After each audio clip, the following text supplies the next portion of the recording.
ko lang ang patawad ninyo na nagkamali ako.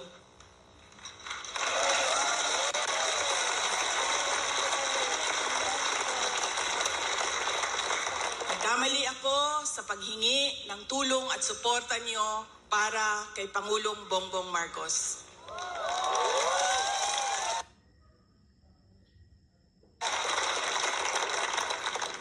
I was on the mistaken belief that we were together on the platform of unity and continuity. Nagkamali ako, kaya hinihingi ko ang patawad ninyo.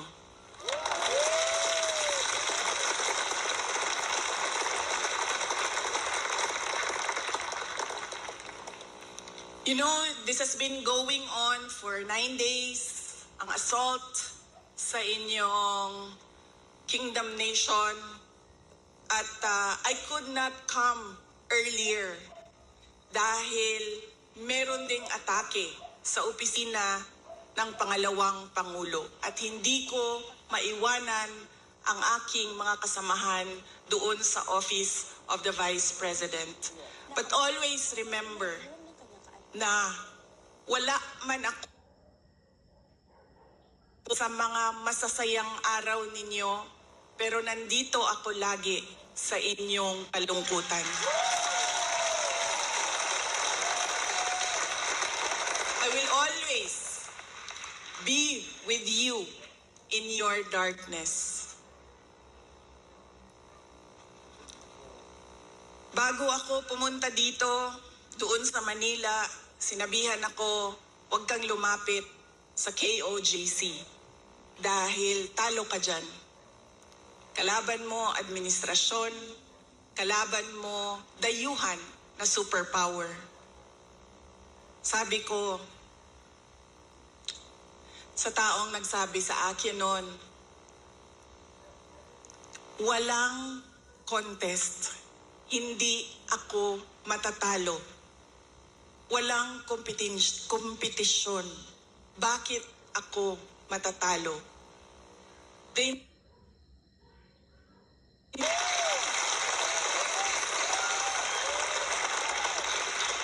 may only be 8 million around the world. Sabihin na natin na 6 million lang doon ang Pilipino, pero Pilipino pa rin sila.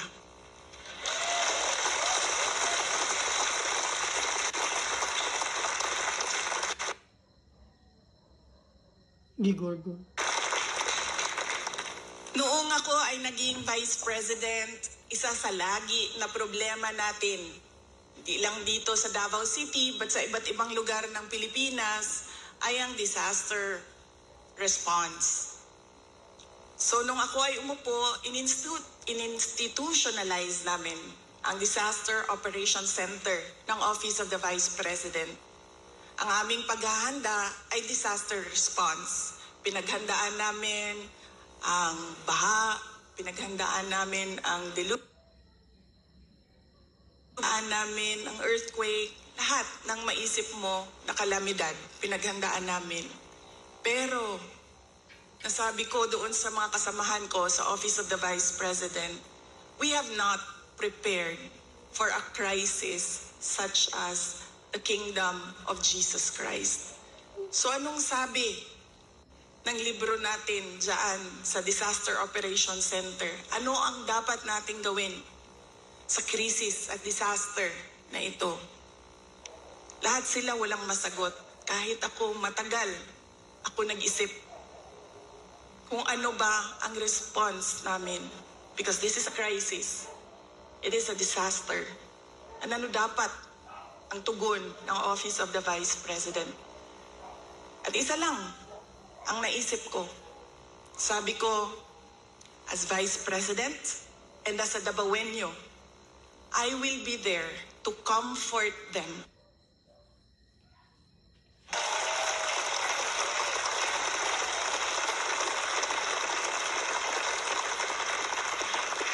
I have a moral obligation to assist them if they feel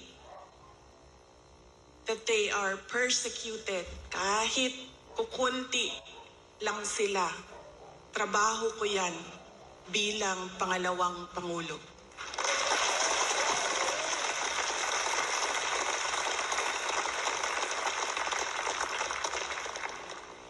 Doon din sa amin, sa Office of the Vice President, sabi nung isang kasamahan namin, doon sa USEC namin, sabi niya, USEC, ano bang